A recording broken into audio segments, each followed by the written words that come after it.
This podcast has been brought to you by Seeker's Guidance, the global Islamic seminary. Help us spread the light of prophetic guidance to millions around the world by becoming a monthly supporter.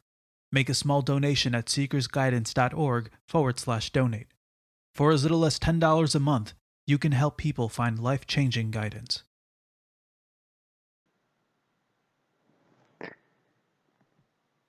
بسم الله الرحمن الرحيم الحمد لله رب العالمين اللهم صل وسلم على سيدنا محمد وعلى آله وصحبه أجمعين. Assalamu alaikum wa rahmatullah wa barakatuh. This is the 10th episode of Believing Future. Important insights from Habib Umar bin Hafid into how to raise the next generation of believers. In these current episodes, we're looking at some of the rulings and etiquettes relating to a newly born child, what to do when a child is born. The last episode we looked at giving the adhan in the ear of the child after it's born. And today we're exploring some of the other sunnahs. We're going to look at the sunnah of tahnik, which will explain what that is, and also shaving the baby's head before we start talking about naming the child. But first, tahnik. Maybe you may not have heard of this before, but it's a practice to be carried out after the birth. It involves someone chewing a date or something similar, and then putting a part of the chewed date on their finger and putting it into the mouth of the newborn child, and then this is gently rubbed against the palate of the child. If dates are unavailable, then any sweet thing like honey can be used, and ideally this should be done straight after birth, before anything else enters the baby's stomach. And one of the wisdoms behind this is it strengthens the muscles in the baby's mouth in order to prepare it to breastfeed. And it's best if a pious person does this tahnik in the hope that the child will receive the blessings from that person and then go on to be pious too. Although it doesn't have to be, because anyone that's present there could do it. And then also later on, you could often you take your child to a pious person to do it, even if tahnik's been done immediately after birth, and later on when it's however long that is after the birth, and you still take it to someone who's get the blessings of that tahnik. Abu Musa al-Ashari radiallahu anhu narrates that when his son was born, he took him to the Prophet sallallahu alaihi wasallam.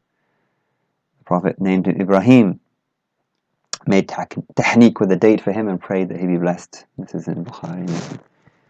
And we see this from the companions in Medina, the Ansar specifically. They would, whenever a child was born to any of them, they would take it straight to the Prophet sallallahu alaihi wasallam before anything else. Go straight to the Prophet sallallahu alaihi wasallam and let him be the one that makes the tahnik, and that be the first thing that entered their stomach was the saliva of the Prophet ﷺ, having chewed that date. And that was the only desire, was that that child would be a joy to the Prophet ﷺ, that he would follow his way and support his cause. They would just wanted that blessing of the Prophet, gazing on the child, praying for the child, naming the child. They would take their dates or their honey to him, and he would do the tahnik for them, sallallahu alaihi wasallam. And when they had this blessing of the Prophet's, part of the Prophet entering them, then they changed. Their hearts became filled with faith, with wisdom, and with light. And that's how they continued. Imagine the purity of that environment. Imagine the purity, but that being the first thing that they were exposed to was the Prophet ﷺ. And then when they got a bit older, the parents would tell them to go into the Prophet's apartments in the mid-morning time, when it was a good time to visit, and they would told them to look for any vessel which the Prophet ﷺ used to make his wudu, see if there's any water left, and then drink from it. Okay, go and teaching them to seek out the blessings of the Prophet ﷺ in his houses. When they got a little bit older still, their parents would send them with some water to the Prophet ﷺ. The child would carry some water to the Prophet ﷺ. The Prophet would put his hand in the water, and then everyone would drink from that water that had been blessed by the Prophet ﷺ. And this is how they were raised, and we see how great they went on to be, these children that were in that environment.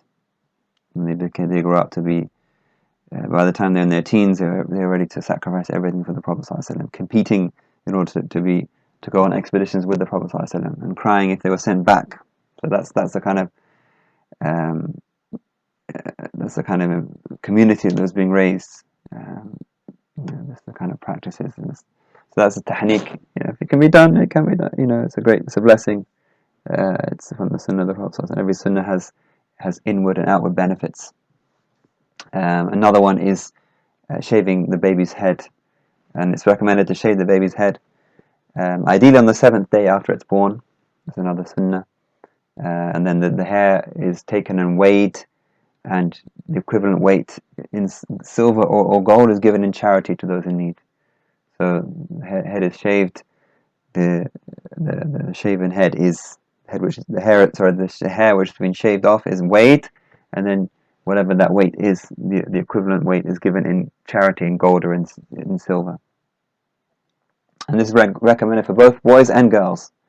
And it has this health benefits just with the tahnik, with all these many of the sunnahs you find there's health benefits, there's physical benefits, and also here in this case the social benefit of giving charity to the poor, giving financial support to the poor, and it's also part of that joy that we talked about previously, about the joy of the child being born, that people sharing in that joy, so that the person who receives the needy person who receives that gold or that silver then takes part in the joy. Is happy for the birth of that child, even if they don't know who it is, but they receive something. There's a blessing and also a protection from them.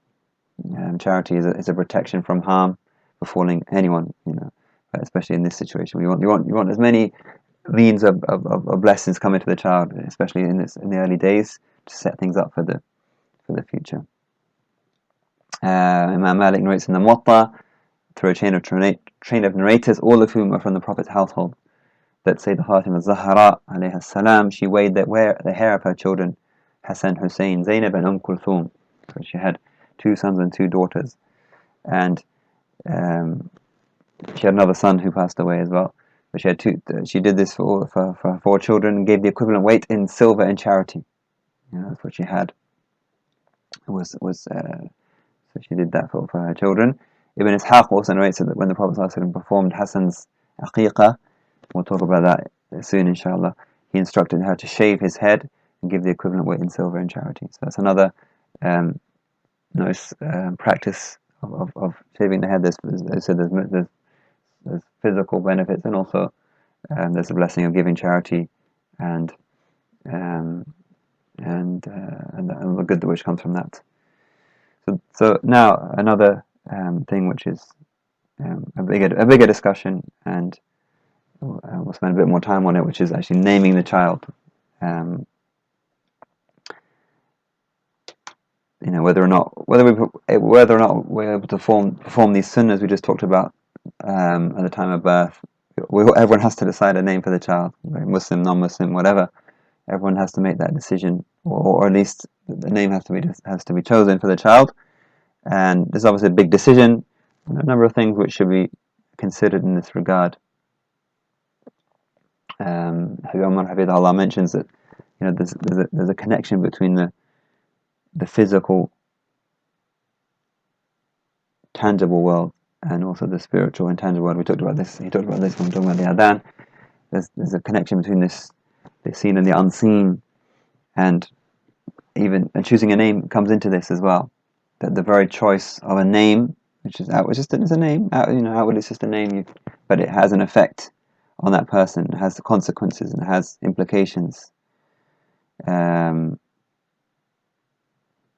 it's been said that everyone has a portion of their name they're given. Everyone has a portion of their name. So if your name is Abu Bakr, and you're named after Abu Bakr Siddiq radiallahu anhu, then you will have, by the virtue of being called that name, you'll have something of some of the qualities of at least something of what Abu Bakr had radiallahu anhu, and so on, and Muhammad of course, and Ali, and whatever it is, whatever name it is you're chosen, and also for good or for bad, whatever name, whoever you're named after, you'll have something of that person's character or something about that. There'll be some connection between you and that person, for good or for bad. It's also been said that the person naming is almost a creator. It's almost like a creator, meaning that the choice of name has such a big effect on the child that the person choosing the name is almost shaping the future of the child. So it's a big thing, a big effect and big implications. So when should the child be named, and what should it be named? There are, in terms of when it should be named, there are some hadith that suggest that the naming and the aqiqah, which we'll talk about inshallah, and shaving the head, shaving the hair should all take place on the 7th day. Okay, there's some hadith say that the naming, the aqiqah, and the shaving of the head should be on the 7th day after the birth. But other hadith are less specific. That Prophet, for example, said sallallahu alaihi wasallam, that a son was born to me tonight, and I named him by the name of my father Ibrahim. This is, of course, his third son, Ibrahim, who was born, whose mother was Mari al-Qibtiyya, radiallahu anha. So he said on the same night he named his son. He didn't wait till the 7th day, sallallahu alaihi wasallam. And we have other examples as well, that couples may decide in advance, even before the child is born. They may know the gender of the child well.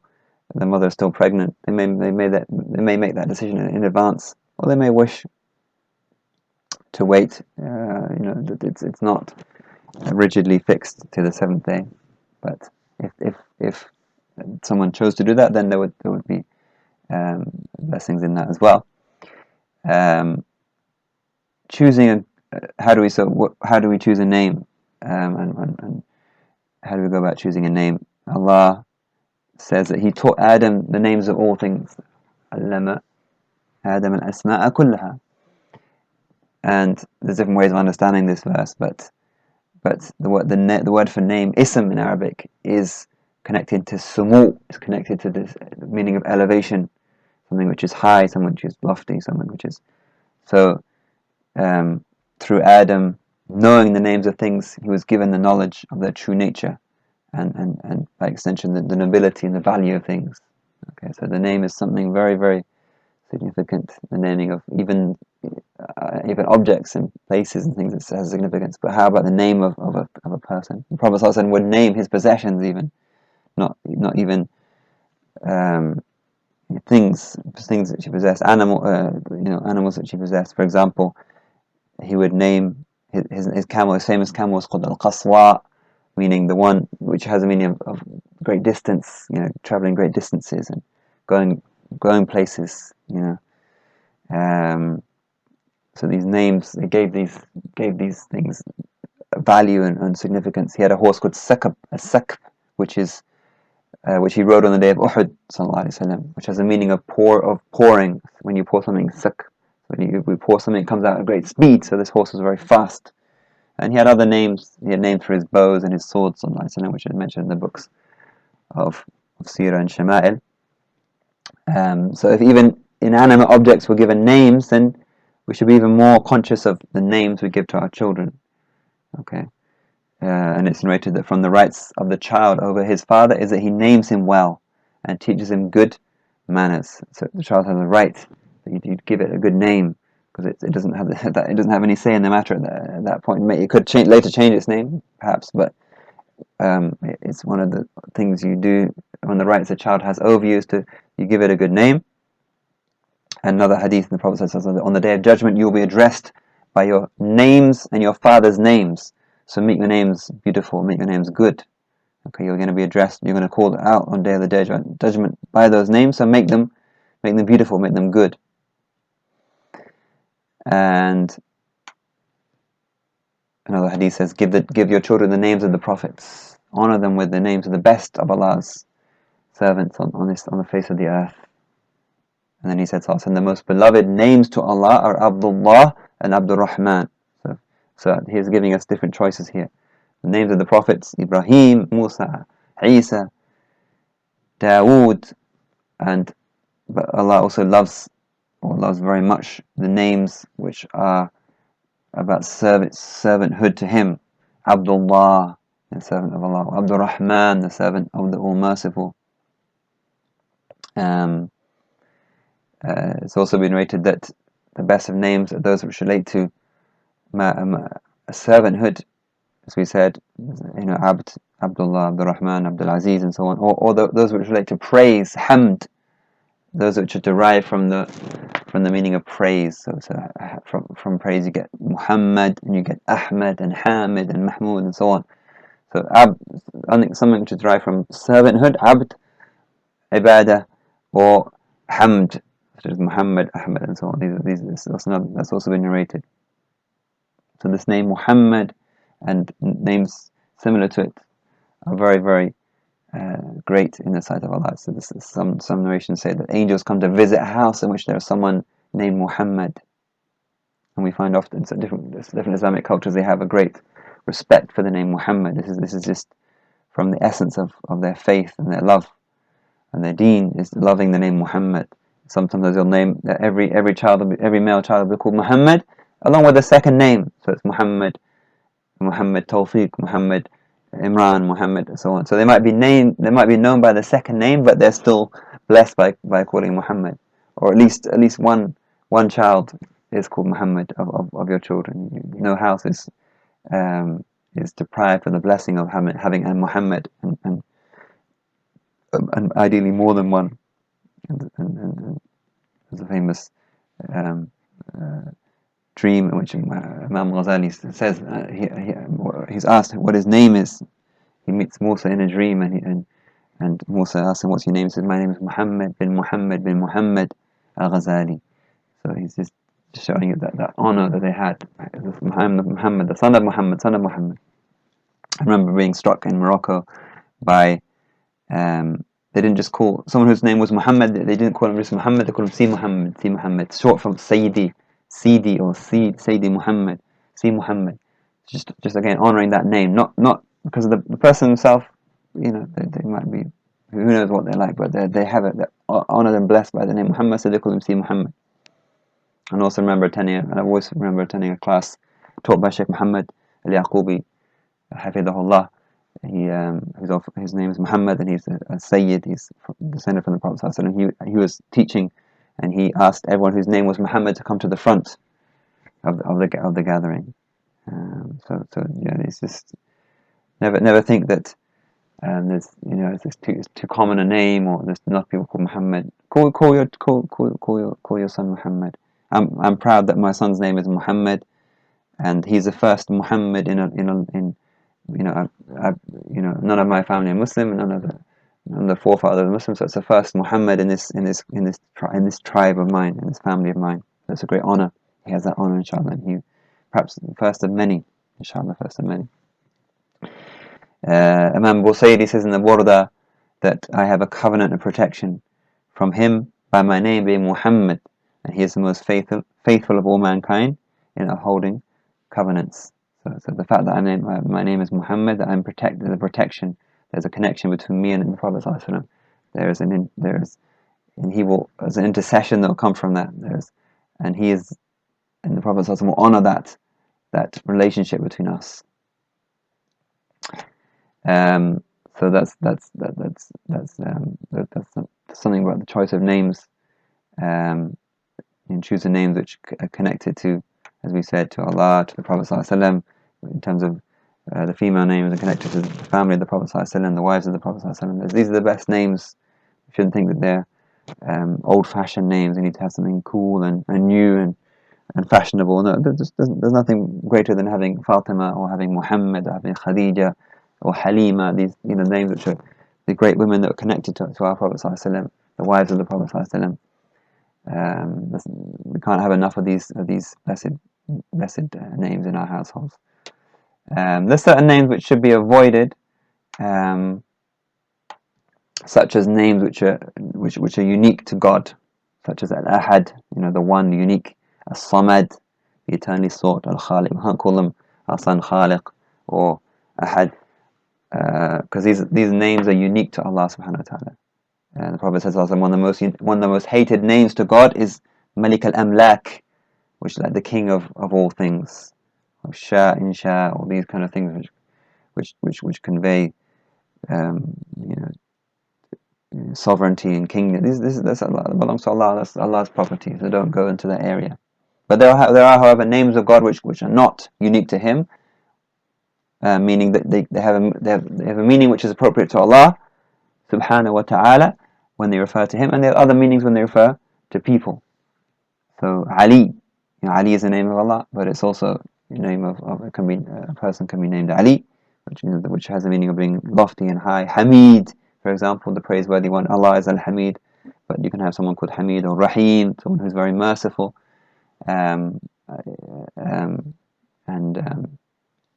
there's only this Musaylima, this character in the life of the Prophet. His name was Musaylima. He himself claimed to be a prophet. In the same time as the Prophet. He dared to call himself Rahman. Okay, Rahman is a name which is unique to Allah subhanahu wa ta'ala. He dared to call himself Ar-Rahman, one of the great names of Allah, which is unique to Allah subhanahu wa ta'ala. He had the audacity to call himself that, and as a result, he was abased. He was anyone who raises himself as arrogant, Allah lowers him, and he became known as, for all time, as Al-Kadhab.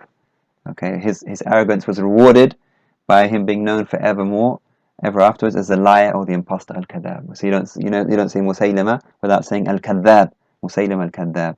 So Allah protect us from that. Allah has to give us to choose the best of names, the most pleasing of names, and that we ask Allah subhanahu wa ta'ala that our children then embody the qualities and the secrets and the blessings of those names. Sallallahu ala Sayyidina Muhammadin wa ala alihi wa sahbihi wa sallam.